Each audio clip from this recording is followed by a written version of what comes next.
दोस्तों, कैसे आप सभी। मैं एक बार फिर से आप सबका अपने YouTube channel study with Arun 77 पर हार्दिक स्वागत करता हूं। मैं आशा करता हूं आप सभी लोग स्वस्थ होंगे और अपने अपने घरों में एसएससी जीडी यूपीएसआई की तैयारी कर रहे होंगे। तो दोस्तों, देखते हैं हम लोग आज जीके जीएस के टॉप 25 क्वेश्चन। अगर आपने जरा सा भी तैयारी की है तो 25 में से 15 सही करके दिखाओ। स्टडी विद अरुण 77 को सब्सक्राइब, लाइक और शेयर करना न भूलें।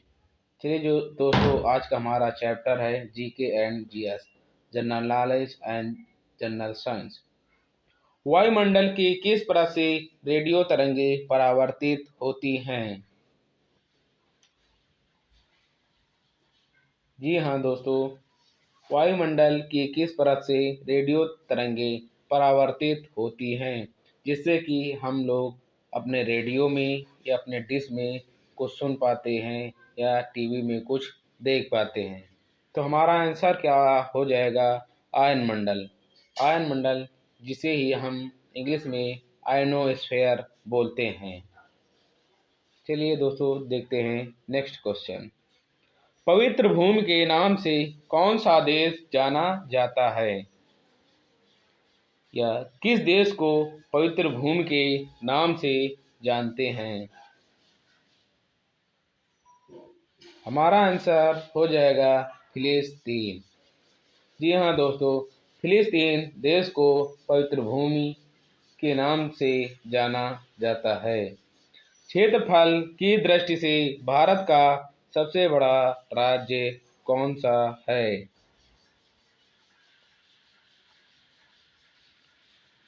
तो दोस्तों, हमारा आंसर हो जाएगा मारो राजस्थान, क्योंकि राजस्थान ही क्षेत्रफल की दृष्टि से भारत का सबसे बड़ा राज्य है।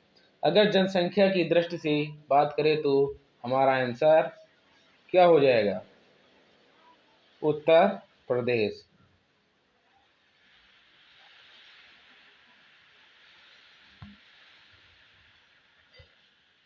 पृथ्वी की ऊपरी परत को क्या कहते हैं?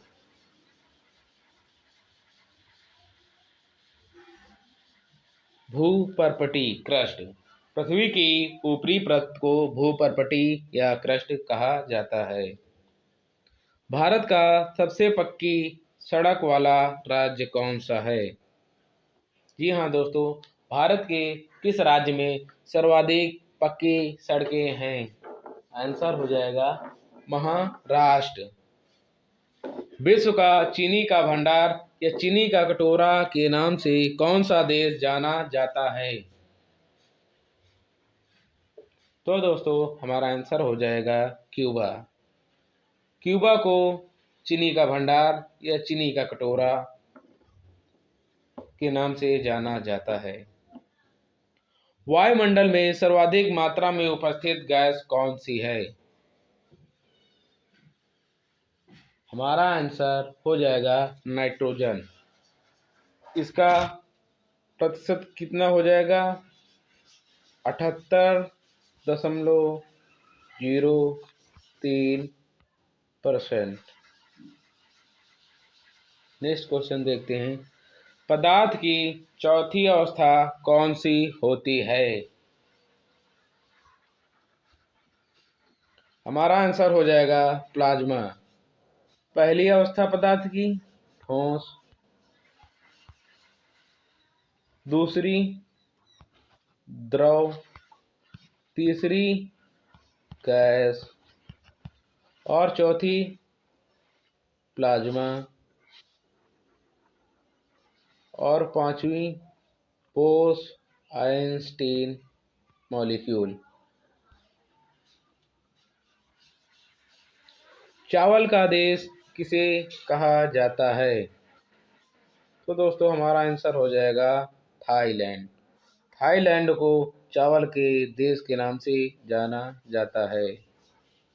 भारत के उत्तरी मैदानों में शीतकाल में वर्षा कैसी होती है?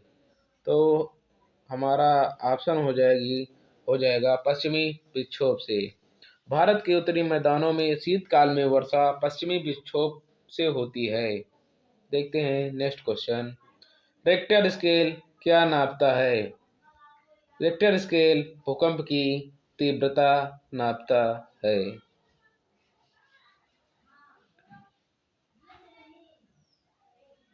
भारत का राष्ट्रीय आदर्श वाक्य सत्यमेव जयते कहाँ से लिया गया है? हमारा आंसर हो जाएगा मुंडकोपनिषद से। विश्व का पहला गणतंत्र बैसाखी किसके द्वारा स्थापित किया गया? हमारा आंसर हो जाएगा लिच्छवियों द्वारा, यानी लिच्छवी। लोकसभा चुनाव लड़ने के लिए उम्मीदवार की न्यूनतम आयु कितनी होनी चाहिए? तो हमारा आंसर हो जाएगा 25 वर्ष और प्रधान पद के उम्मीदवार के लिए न्यूनतम आयु 21 वर्ष।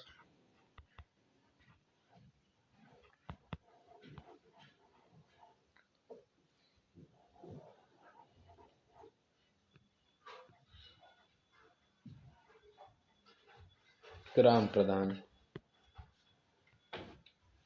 एशिया की रोशनी किसे कहा जाता है? तो हमारा आंसर हो जाएगा महात्मा बुद्ध। महात्मा बुद्ध को एशिया की रोशनी कहा जाता है, या द लाइट ऑफ एशिया के नाम से किसे जाना जाता है? तो आंसर हो जाएगा महात्मा बुद्ध। लेंस की पावर किससे नापी जाती है? जी हाँ दोस्तों, आप लोगों ने पढ़ा होगा फिजिक्स में, लेंस की पावर किससे नापी जाती है? तो हमारा आंसर हो जाएगा डायोप्टर। भारत के किस राज्य में पोलो खेल का आरंभ किया गया? हमारा आंसर हो जाएगा मणिपुर। रॉकेट किस सिद्धांत पर कार्य करता है? रॉकेट न्यूटन के तृतीय नियम पर कार्य करता है, जिसे हम लोग क्रिया प्रतिक्रिया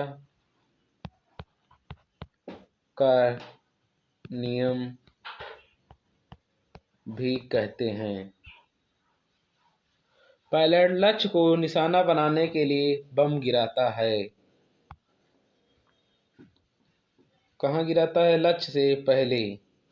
जैसे मान लो यहाँ से एक प्लेन है, ये यहाँ से जा रही है और ये बम गिराएगा। अगर मान लो इसका टारगेट यहाँ पर है, तो ये बम अगर यहाँ से गिरा रहे तो ये प्लेन आगे जाएगी। जैसे ये बम सीधा अपने लक्ष्य पे गिरेगा। अगर यहाँ पर से बम गिराया गया यहाँ पर से, तो हो सकता है ये प्लेन की दिशा में बम ट्रेवल करके यहाँ गिरे। इसलिए पायलट लक्ष्य को निशाना बनाने के लिए बम लक्ष्य से पहले गिराता है। पदार्थ का परमाणुविक सिद्धांत सर्वप्रथम किसने प्रस्तावित किया? तो हमारा आंसर हो जाएगा जॉन डाल्टन। जॉन डाल्टन के द्वारा पदार्थ का परमाणुविक सिद्धांत सर्वप्रथम प्रस्तावित किया गया। हड़प्पा सभ्यता का सर्वाधिक मान्यता प्राप्त काल है। हमारा आंसर हो जाएगा 2500 ईसा पूर्व से 1750 ईसा पूर्व तक। मूल कर्तव्यों फंडामेंटल ड्यूटीज का वर्णन संविधान के किस अनुच्छेद में है? तो अनुच्छेद हो जाएगा 51 का। 51 का हमारा अनुच्छेद 51 का के अंतर्गत मूल कर्तव्यों फंडामेंटल ड्यूटीज का वर्णन किया गया। कर्नाटक स्थित जोग जलप्रपात किस नदी पर स्थित है? तो हमारा आंसर हो जाएगा शरावती नदी पर। किस ग्रह को सुबह का तारा या शाम के तारे के रूप में जाना जाता है? तो आंसर हमारा हो जाएगा शुक्र। शुक्र को शाम का तारा या शुक्र के तारे के रूप में जाना जाता है। दोस्तों, आप लोग मुझे एक क्वेश्चन बताएं, पृथ्वी की जुड़वा बहन के नाम से किसे जाना जाता है? इसका आंसर आप लोग कमेंट में जरूर लिखें। पृथ्वी की जुड़वा बहन के नाम से किसे जाना जाता है?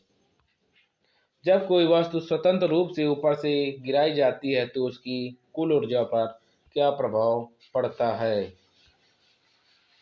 तो उसकी कुल ऊर्जा अपरिवर्तित रहती है। ये दोस्तों हमारे थे 25 क्वेश्चन।